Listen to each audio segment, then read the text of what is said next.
Mi nombre es Cristian Flores, soy estudiante en el tercer año de la carrera de Medicina en la Universidad Nacional Experimental de los Llanos Centrales Rómulo Gallegos. En esta oportunidad les vengo a hablar sobre el asma. Esta es una enfermedad heterogénea crónica de vías respiratorias inferiores. Se trata de una inflamación crónica de las vías en cuya patogenia intervienen diversas células y mediadores. Esta está condicionada en parte por factores genéticos y que cursa con episodios recurrentes de hiperrespuesta bronquial y una obstrucción variable del flujo aéreo. Esta es total o parcialmente reversible, ya sea por acción medicamentosa o espontánea. Fenotipo. A pesar de los importantes estudios en numerosos campos como biología, genética, epidemiología, entre otros, sobre el asma, sus causas siguen siendo desconocidas.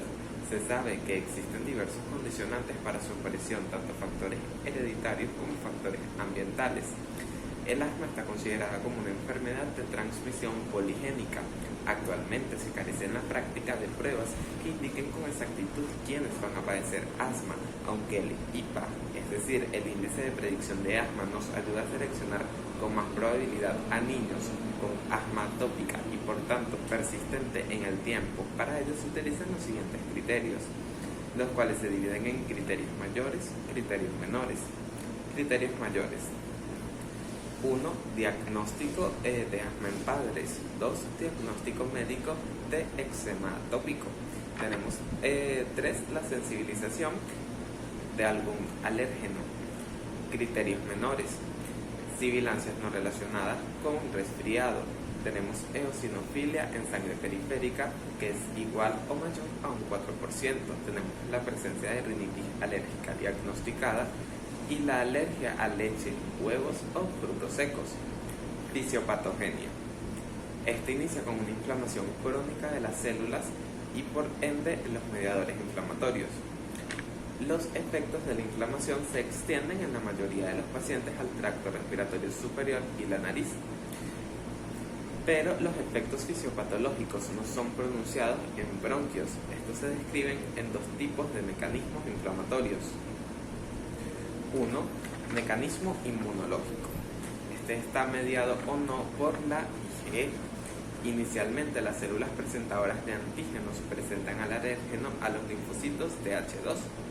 Luego los linfocitos TH2 activados inducen la producción de interleucina 4, 5 y 13 y las moléculas de adhesión, y también activa a los linfocitos B que producen la IgE específica. Finalmente la IgE se une a los receptores de mastocitos, eosinófilos y basófilos, los cuales producen la sensibilización del sujeto. En exposiciones posteriores al alérgeno, este se une a la IgE específica presente en las células diana y provoca la liberación de mediadores que contribuyen a la inflamación y aparición de los síntomas. El segundo mecanismo es el no inmunológico. Este participa principalmente de las células de la pared de la vía aérea, entre ellas las células epiteliales que producen citocinas, así como las células endoteliales y fibroblastos, que producen neuropéptidos cuando las fibras nerviosas son estimuladas por irritantes. Todo ello contribuye así a la persistencia y aumento de la respuesta inflamatoria. Elementos estructurales de la vía aérea y mecanismos de obstrucción. La broncoconstricción de la musculatura lisa bronquial, que sucede en respuesta a múltiples mediadores, es reversible mediante fármacos broncodilatadores. En su mecanismo ocurre 1. Edema de las vías aéreas debido al aumento de la extravasación microvascular en respuesta a los mediadores de la inflamación. 2. Engrosamiento de las paredes de los bronquios, que acontece por los cambios estructurales que denominamos remodelamiento, importante cuando la enfermedad es más grave y no regresa totalmente mediante el tratamiento habitual. 3. La hipersecreción mucosa, que ocasiona la obstrucción de la luz bronquial debido al aumento de la secreción y exudado inflamatorio. Hiperrespuesta bronquial, circunstancia característica del asma, mas no exclusiva. Esta no es más que el estrechamiento de la vía aérea que ocurre en pacientes con asma en respuesta a estímulos que resultan inocuos en personas sanas. En el proceso intervienen 1. La contracción excesiva de la musculatura lisa bronquial como resultado de un aumento del volumen del mismo. 2. El engrosamiento de la pared en la vía respiratoria que ocurre por edema y cambios estructurales. 3. Los nervios sensoriales que pueden estar más reactivos por la inflamación, lo que puede llevar a una broncoconstricción exagerada en respuesta a estímulos sensoriales. Diagnóstico del asma. Este se basa en la clínica de donde parte la sospecha junto con la demostración de obstrucción reversible, hiperreactividad bronquial o variabilidad de la función pulmonar. Diagnóstico clínico. Este está basado en el reconocimiento de las características particulares de los síntomas como tos, sibilancia, dificultad respiratoria y opresión torácica, los cuales provocan los episodios respiratorios. Un paciente que haya presentado 3 o más crisis de broncoespasmo independientemente de la edad debe someterse a estudios. También se debe de considerar una única crisis de características graves. La historia clínica, esta debe ser minuciosa. Valoramos durante la anamnesis los antecedentes personales y familiares, el entorno en que se desenvuelve, los factores desencadenantes y los síntomas que presentan. La exploración física debe ser rigurosa y que contribuya al buen diagnóstico diferencial de las fases iniciales del estudio. Se tendrá especial atención en el sistema respiratorio por una rinitis crónica, en la caja torácica por deformidades y en la piel por una posible dermatitis atópica.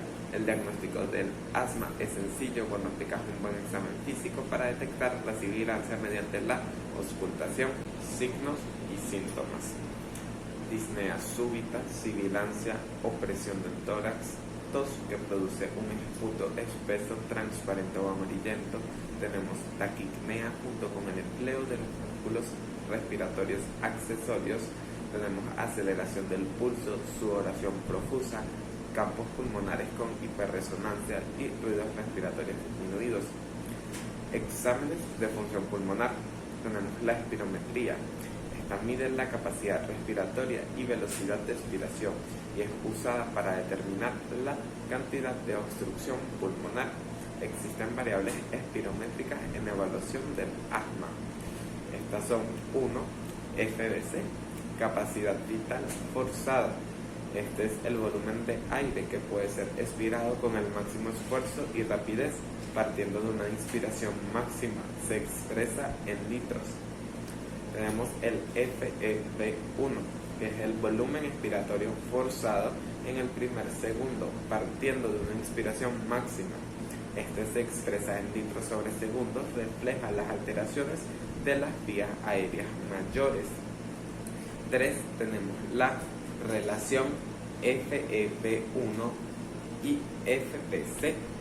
Este es el porcentaje de la FVC que se expira en el primer segundo. Es el parámetro más útil para identificar una obstrucción. 4. Tenemos el FEF, 25 o al 75%. Es el flujo respiratorio forzado entre el 25 y 75% de la FVC. Es un índice muy sensible para reflejar la obstrucción de las pequeñas vías aéreas, pero es muy variable, lo que le resta utilidad. Tenemos el FEN en el puesto 5. Este es el flujo máximo conseguido durante la expiración forzada. Se expresa en litros sobre segundo. Es dependiente del esfuerzo, pero de escasa variabilidad, por lo cual resulta muy útil en la práctica clínica. Evaluación de una prueba broncodilatadora. La respuesta a este tipo de prueba refleja un aumento del FEV1, del FEN y el PUF, y un cambio en la forma de la curva flujo-volumen en la espirometría. Prueba de provocación.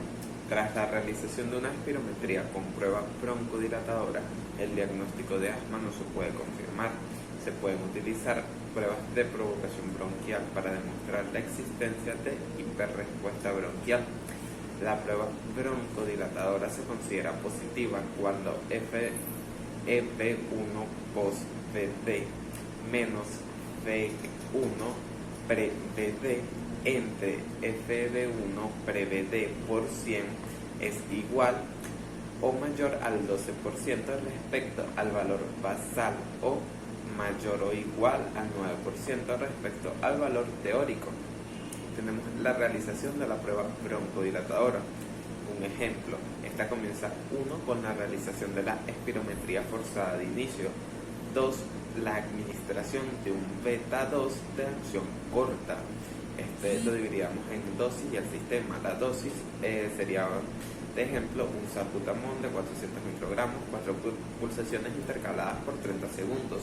El sistema sería un inhalador en cartucho presurizado, conocido como MDI, con cámara de inhalación. Esta es seguida por 3 el intervalo, que sería de 10 a 15 minutos en reposo, y 4 y último la realización de la espirometría forzada post-broncodilatadora. Alternativa a la espirometría. Se ha utilizado la oscilometría forzada por impulso, conocida como IOS. Tenemos la medida de la resistencia por oclusión, conocida como RIP. Tenemos el análisis de la curva flujo-volumen a volumen corriente, o la medida de las resistencias por pletismografía. Se destaca, estas pruebas se realizan solo en consultas especializadas en neumonología. Tenemos el diagnóstico alergológico.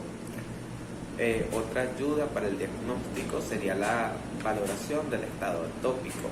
La presencia de sensibilización alérgica incrementa el riesgo de asma y persistencia de asma. Debe realizarse en todo paciente con síntomas sospechosos o asma confirmada, independientemente de la edad, que no supone alguna limitación para su realización. Otros estudios complementarios serían estos no son la base del diagnóstico del asma, aunque permiten aclarar algunos aspectos, y el diagnóstico diferencial de la enfermedad. Entre los estudios complementarios hallamos 1, hemograma completo. Aquí vemos la eosinofilia, es un hallazgo habitual en la alergia, aunque es un parámetro poco sensible y puede estar elevada en otras patologías como la parasitosis. Tenemos las inmunoglobulinas o subclases. Esta se realizará para descartar inmunodeficiencia. Tenemos el test del sudor. Es de realización hospitalaria para descartar fibrosis quística. Tenemos la radiografía de tórax, que no es una prueba de rutina en la evaluación del paciente con asma, salvo en pacientes con síntomas atípicos o cuando sea necesario excluir otros diagnósticos. Clasificación del asma. Esta se clasifica de la siguiente forma: 1. Episódica ocasional. Esta presenta episodios de pocas horas o días de duración. Es menor de 1 cada 10 semanas, con un máximo de 4 o 5 crisis por año. Esta en síntomas es asintomática, con buena tolerancia al ejercicio. No presenta sibilancia, no presenta síntomas nocturnos, no hay necesidad de medicación SABA, y la función pulmonar se mantiene en FEV1, que es mayor al 80%, y un P menor al 20%. 2. Episódica frecuente. Esta tiene episodios menor de 1 cada 5 semanas, con un máximo de 6 a 8 crisis por año. Síntomas es asintomática. Esta sibilancia con esfuerzos intensos. No presenta medicación SABA, no presenta síntomas nocturnos. La función pulmonar es similar a la episódica ocasional. 3. Persistente moderada. Esta presenta episodios mayor de 1 cada 4 o 5 semanas, presenta síntomas leves. La sibilancia se presenta con un esfuerzo moderado. Los síntomas nocturnos son menor a 2 noches por semana.